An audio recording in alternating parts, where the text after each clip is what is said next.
Primary endosperm nucleus repeatedly divides, mitotically to form nutritive tissue, called endosperm. In post-fertilization changes within the ovule, the embryo and endosperm are seen to develop simultaneously. During this development, other cells of embryo sac gets degenerate. The formation of triploid endosperm nucleus triggers cell division, which leads to the formation of endosperm. There are three types of endospermic development. I. Nuclear type. E. Cellular type. E. Helobial type. I. Nuclear type of endosperm. It is the most common type of endosperm formation found in 161 angiospermic families. I. The primary endospermic nucleus repeatedly divides mitotically without wall formation to produce large number of free nuclei.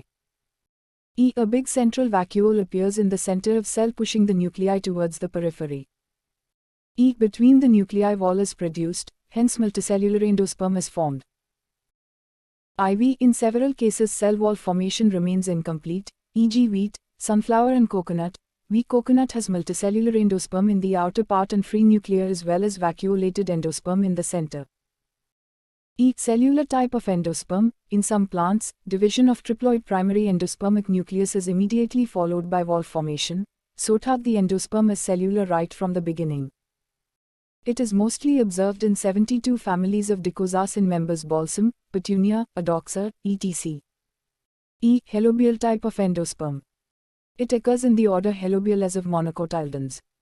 The first nuclear division of primary endosperm is followed a transverse wall, which divides the cell unequally. The smaller cell is called Chalazi cell and larger cell is the micropula cell.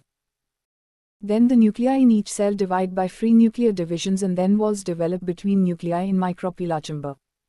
It is an intermediate type between the nuclear and cellular type, e.g. Asphodelus. Mosaic endosperm. Endosperm containing tissues of two different types is called mosaic endosperm. In plants like corn, the endosperm contains patches of two different colors. It forms a sort of mosaic pattern.